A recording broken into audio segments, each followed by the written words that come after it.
तो दोस्तों पीजीएस में आपका स्वागत है। दोस्तों अगर वीडियो अच्छा लगे तो लाइक और सब्सक्राइब जरूर करिए। आइए हम लोग एनसीईआरटी का ज्योग्राफी का अध्याय 4 देखते हैं। ठीक, मानचित्र के बारे में। ठीक, मानचित्र क्या होता है इसी के बारे में हम लोग पढ़ते हैं। ठीक, आप पिछले अध्याय में ग्लोबल के महत्व के बारे में पढ़ चुके हैं। ग्लोबल में अध्ययन की कुछ सीमाएं होती हैं। जब हम पूरी पृथ्वी का अध्ययन करना चाहते हैं तब ग्लोबल हमारे लिए काफ़ी उपयोगी साबित होता है। लेकिन जब हम पृथ्वी के केवल एक भाग जैसे अपने देश, राज्यों, जिलों, शहरों तथा गांवों के बारे में अध्ययन करना चाहते हैं तो यह हमारे लिए उतना उपयोगी साबित नहीं होता है। ठीक, ऐसे स्थिति में हम मानचित्र का उपयोग करते हैं। मानचित्र पृथ्वी की सतह या इसके एक भाग को पैमाने के माध्यम से चपटी सतह पर खींचा गया चित्र है, लेकिन एक ग्लोबल सतह को पूरी तरह से चपटा करना असंभव होता है। मानचित्र हमारी विभिन्न ज़रूरतों के लिए आवश्यक हैं। कुछ मानचित्र एक छोटे क्षेत्र को कुछ तथ्यों को दर्शाता है। दूसरे मानचित्र में एक बड़ी किताब की तरह तथ्य हो सकते हैं। जब बहुत से मानचित्रों को एक साथ रख दिया जाता है तब एक एटलस बन जाता है। ठीक, एटलस विभिन्न प्रकारों तथा अलग अलग पैमाने से खींची गई मापों पर आधारित होता है।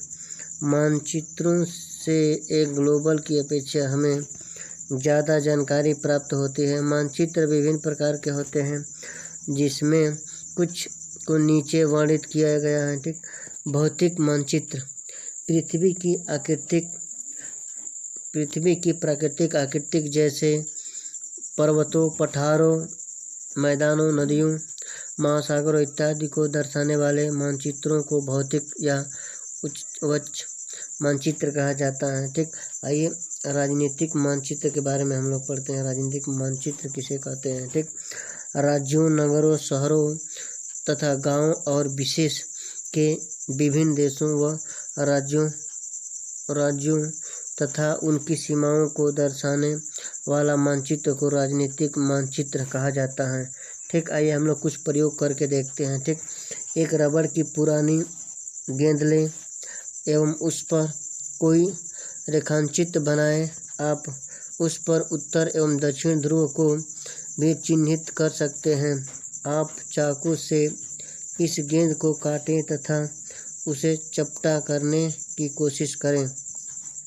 देखें कि किस प्रकार रेखा चित्र का उपयोग बिगड़ जाता है। ठीक, आइए हम लोग देखते हैं। ठीक, थैमेटिक मानचित्र के बारे में हम लोग पढ़ते हैं क्या होता है। ठीक, कुछ मानचित्र विशेष जानकारियां प्रदान करते हैं जैसे रबड़ मानचित्र, वर्षा मानचित्र, वन तथा उद्योगों आदि के विवरण दर्शाने वाले मानचित्र इत्यादि। इस प्रकार के मानचित्र को थैमेटिक मानचित्र कहा जाता है। ठीक, इन मानचित्रों में दी गई सूचना के आधार पर उनका उचित नामकरण किया जाता है। ठीक, मानचित्र के 3 घटक होते हैं: दूरी, दिशा और प्रतीक। ठीक, आइए हम लोग दूरी के बारे में पढ़ते हैं। ठीक, मानचित्र एक आरेखण होता है जो कि पूरे विश्व या उसके एक भाग को छोटा कर कागज के एक पन्ने पर दर्शाता है। यह कह सकते हैं कि मानचित्र छोटे पैमाने पर सीखे जाते हैं, लेकिन इसे इतनी सावधानी से छोटा किया जाता है ताकि स्थानों के बीच की दूरी वास्तविक रहे। यह तभी संभव हो सकता है जब कागज पर एक छोटी दूरी स्थल की बड़ी दूरी को व्यक्त करती है। इसीलिए इस उद्देश्य के लिए एक पैमाना चुना जाता है। ठीक, पैमाना स्थल पर वास्तविक दूरी तथा मानचित्र पर दिखाई गई दूरी के बीच का अनुपात होता है। उदाहरण के लिए आपके विद्यालय एवं आपके घर के बीच की दूरी 10 किमी है, जिसे मानचित्र पर 2 सीमाएं की दूरी से व्यक्त किया जाता है। इसका अभिप्राय है कि मानचित्र का एक सेमी स्थल के 5 किमी को दर्शाया गया। आपके रेखांकित का पैमाना होगा 1 सेमी से 5 सेमी की। इस प्रकार पैमाना किसी भी मानचित्र के लिए बहुत महत्वपूर्ण होता है।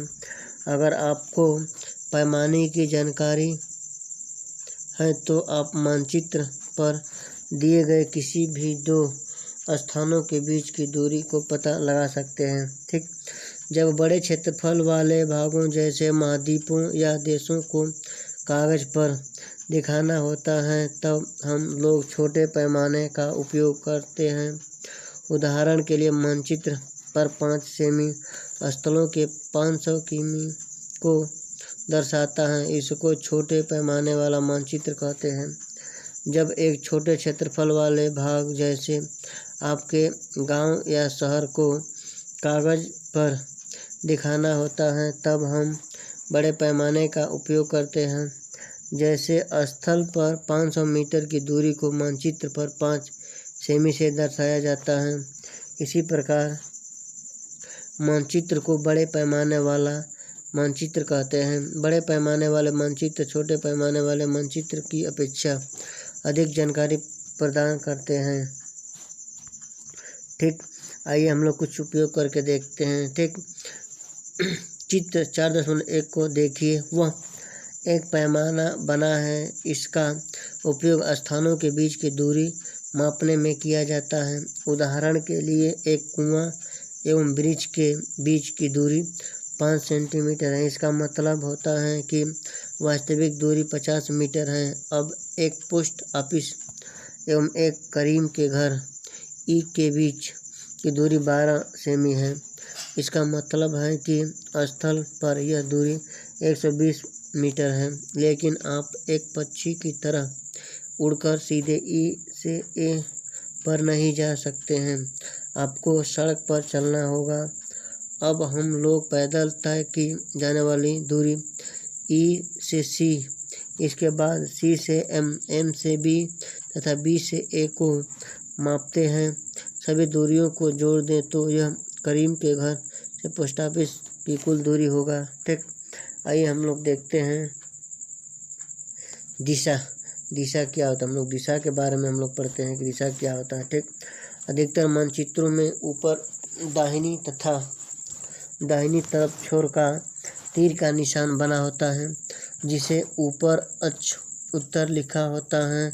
यह तीर का निशान उत्तर दिशा को दर्शाता है, उसे उत्तर रेखा कहा जाता है। ठीक, जब आप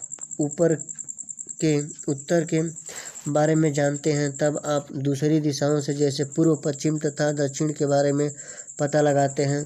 चित्र 4.2 में 4 मुख्य दिशाओं तथा दक्षिण, पूर्व एवं पश्चिम को दिखाया गया है।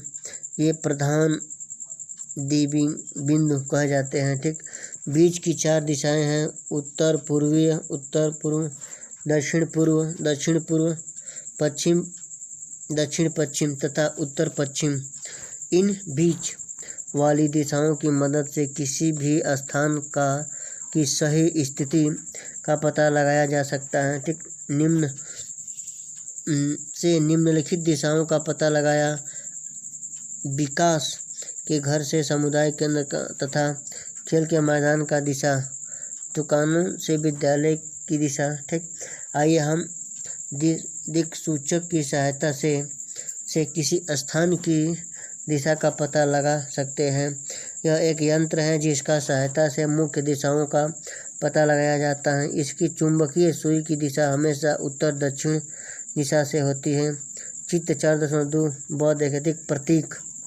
आइए हम लोग प्रतीक के बारे में देखते हैं कि प्रतीक क्या होता है। ठीक, कहा गया है यह किसी भी मानचित्र का तीसरा प्रमुख घटक है। किसी भी मानचित्र का वास्तविक आकार एवं प्रकार में विभिन्न आकृतियों जैसे भवनों, सड़कों, पुलों, वृक्षों, रेल की पटरियों या कुएं को दिखाना संभव नहीं होता है। ठीक, इसीलिए वे निश्चित अक्षरों, छायाओं, रंगों, चित्रों तथा रेखाओं का उपयोग करके दर्शाते जाते हैं। ठीक, ये प्रतीक कम स्थानों से अधिक जानकारी प्रदान करते हैं।